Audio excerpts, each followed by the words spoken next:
Hello? Figured it out. Hi, my name is Sydney, or as Cora has referred to me through most of our childhood, Sydney B. Cora has been one of my very best friends since first grade. Over the last 21 years, yes, our friendship can drink, there has been a lot of shared hopes and plans for the future between us. One of Cora's most prevailing and enviable traits is that once she puts her mind to something, she goes out and she gets it.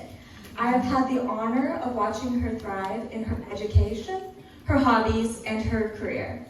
So I'd always expected that when she was ready to fall in love, she would do it with the same gusto and grace that she brought to every other aspect of her life. I knew that day was getting closer when Dylan's name started to pop up more and more often in conversations. Even states away and on the other side of a phone line, it was obvious how she just lit up talking about him. You could just hear the excitement in her voice. I'll admit, my first feelings about Dylan were maybe the not most charitable, sorry Dylan, only because as I was just starting to feel as if I had made some headway in my campaign to get Cora back to the West Coast. And I had not thought about her falling in love when making those plans. Of course, Dylan far made up for that by moving back to Seattle with her. Meeting him for the very first time, that sense of deja vu was unreal. I'd spent so many years listening to Cora's dreams of the future that seeing those dreams realized in Dylan was striking. The more time I spend with them, the more certain I became that they were meant to be. Whether it's arguing about the car playlist, recounting plumbing mishaps, or co-parenting their kitties, even in the most monotonous aspects of life, you can see how much they love each other. And even the fact that they have those cats at all is a true testament to Dylan's devotion and sacrifice, a sure sign that he's the right man for Cora.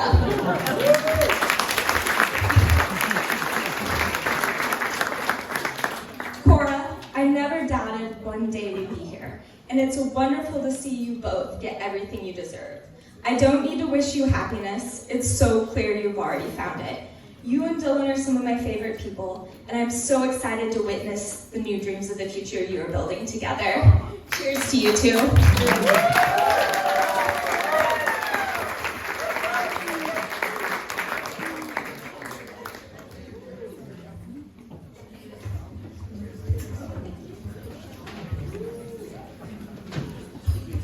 All right, next up we have Zoe.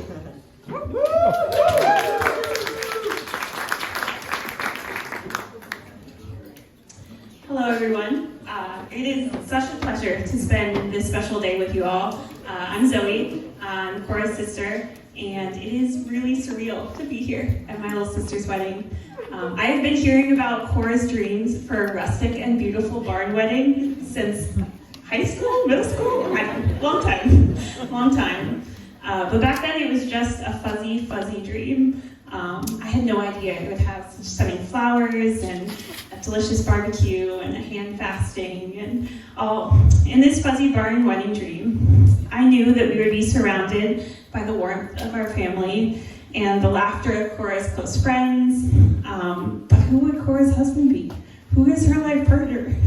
And what family and friends of his would be here cheering them on as well.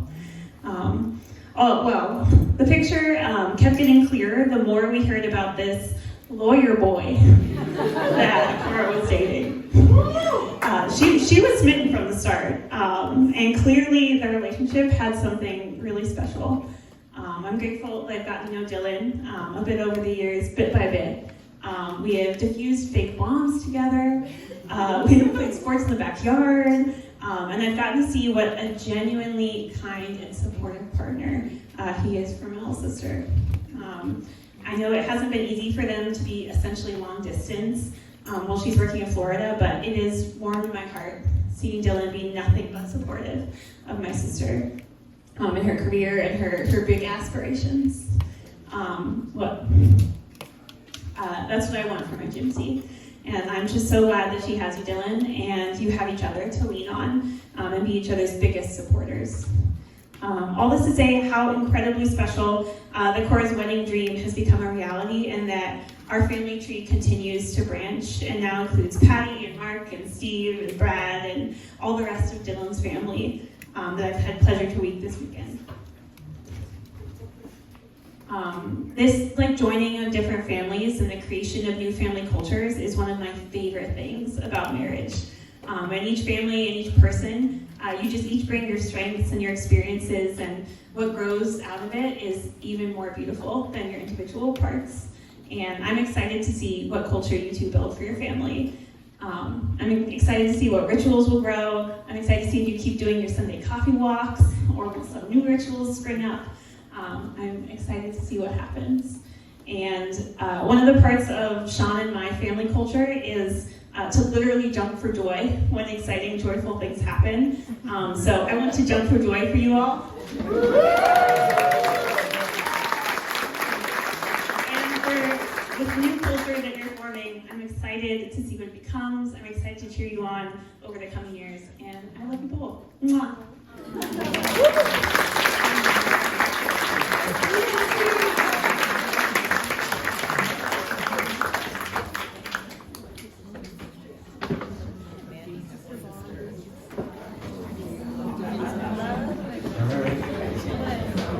All right, we heard from the maid of honor and the matron of honor. Now it's the best man, Steve.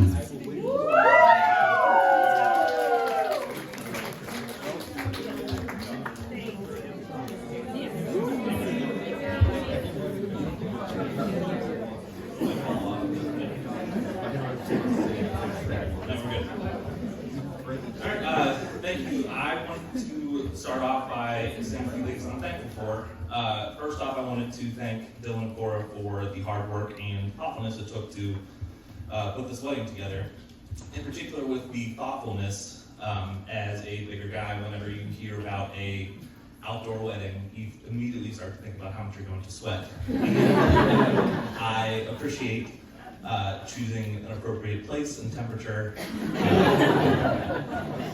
I'm also thankful for my tailor in Dallas. Dylan, by all accounts, is a very, very smart person, but there are sometimes he will do things that leaves you scratching your head a little bit, like picking a wedding suit from the sale rack that has pretty large gaps in sizes, causing some people in his bridal party to pick a pair of pants that are a little bit too small. Shout out to my tailor. And finally, I want to thank everyone who helped Cora and Bill along the way with the wedding, whether planning or contributing. In particular, thank you for your generosity in having an open bar, because my pants are too tight to have a wallet in them. So, but anyways, my name is Steven. I am Dylan's older brother. My gray hair might be a little bit deceiving, but I'm only 6 years older than him. And anybody with siblings with an age gap like that knows it's an interesting dynamic, because you grow up in the same place, but it's a little bit different. You don't really go to school at the same place, and yeah, as you get older, the relationship dynamic changes, and you hope that something that started off as an annoyance or inconvenience eventually turns into someone you like. And along the way, I was pretty fortunate that I was able to go back in Pittsburgh when Dylan was finishing up high school, and before he left for college, get closer. And somewhere along the way, he turned into a fun, smart, dependable, loyal person that we really enjoyed being around. Now, I would be doing a disservice to everyone who doesn't know Dylan particularly well to not introduce you to his alter ego, No Deal Dylan.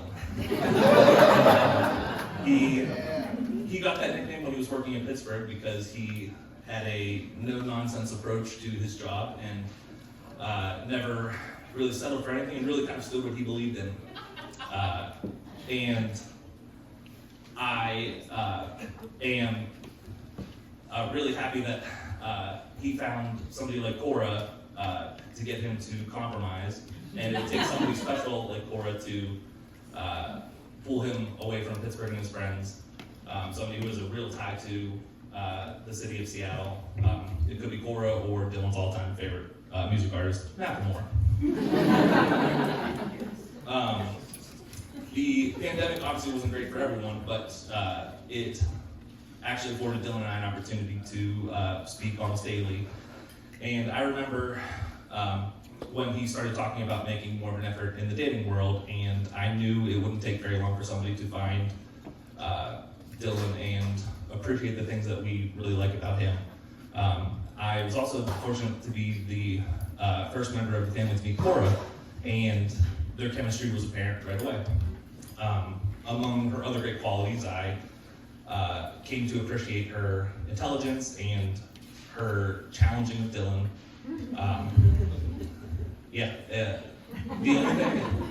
The interesting part though is that for as smart as we all know Cora is, somehow she still swiped right on Dylan's profile pictures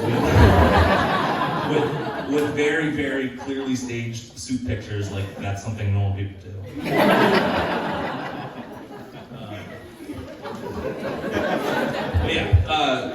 Anyways, the people who know me best know that I love my brothers and my family, and as I've gotten older, I've come to appreciate that it's not a given. It's not a given to have brothers that are this close together and that like being around each other, and it makes me appreciate that even more. I'm most excited for your future because I think you with Cora are going to have some experiences and adventures that you wouldn't have had otherwise. In particular, I would never have considered Dylan a particularly outdoorsy or cultured person, as explained by when they were in France asking for the American tour.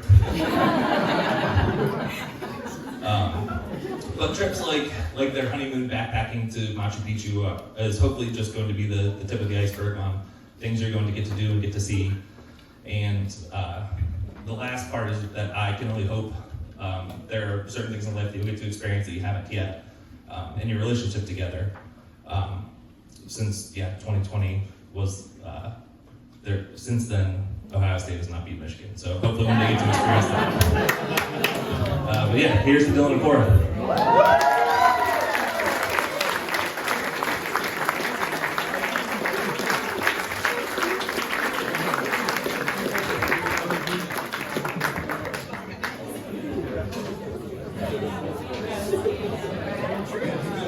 Alright, now we're going to ask the best man, Brad, to come up.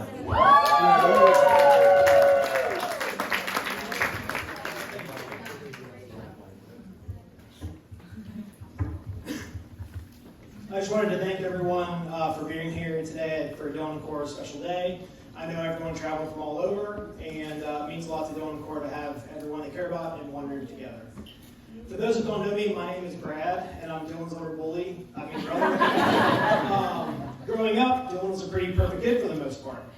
Our dad may say otherwise, but that's probably just because he remembers Dylan calling his steaks beef gum all throughout childhood. I mean, the first job Dylan wanted to have was being a butler, which Steve and I made sure he got plenty of practice at. Our parents never had to help him much in school, which I'm sure was appreciated after having to monitor Parent Connect at all times for Steven and having to literally write my English papers. His only real flaw was thinking karaokeing Eminem in public on vacation was a good idea, and letting us buy the recording afterwards. Dylan then moved on to trying his hand at sports, and as easy as school came, sports to him were what I imagined English felt like to me. I know a lot of the softball team from Pittsburgh is here tonight, and I just needed to say that our dad tried everything to improve his hitting, including getting him glasses and making him bat left-handed. I'm pretty sure Dylan can still hear our dad telling him to make an adjustment in the batting cages. But in pure Dylan fashion, he carved out a role on the team as pitcher, and they won the league multiple times. Dylan very proudly went to the Ohio State University, where he graduated in just 3 years. He left there with a degree in hand and an additional big brother, Michigan. He'd actually be mad if I didn't say that Ohio State never lost to them there. Man, those were the good old days, weren't they? He then went on to law school, where he met a lot of lifelong friends. Dylan was taught in law school that you never want to leave anything to chance. He'd been practicing this in his life for a while now, In high school, he had a date lined up where he was going to see the movie Paranormal Activity. To avoid jumping too much during the scary scenes, he went the night before by himself just to be prepared. The thing is, somewhere along the way, Dylan actually forgot to follow his own advice. His engagement plan was to propose to Cora on a walk by the water and then go out for a nice dinner afterwards. But on the night of the reservation, one of those super infrequent Seattle rainstorms popped up, potentially jeopardizing the whole thing. He then suggested they go for a walk in the rain, and Cora didn't need to use much of her Ivy League smarts to know something was up. You could tell pretty instantly that when Dylan brought Cora around, he was in it for the long haul. I hadn't seen him that happy in a long time. Cora, we're happy to welcome you into the family and glad Dylan found such a kind, thoughtful, and affable person. You guys have been inseparable from day one and balance each other out perfectly. And yes, Dad, I did just use affable in a sentence. Dylan's one of the most thoughtful and loyal people I know. He'd do anything for the people that he cares about most, which is why I couldn't be more proud to call him a brother and a friend. I wanted to leave you with my favorite Dylan story of all time. We were back home for a funeral, unfortunately, and we met up with some high school friends out later that night. And a couple of old buddies came up and said, "Dylan, we're very sorry for your loss." He replied, confused, and said, "What are you talking about? Ohio State won today." So with that, we'll cheers to Dylan and Cora.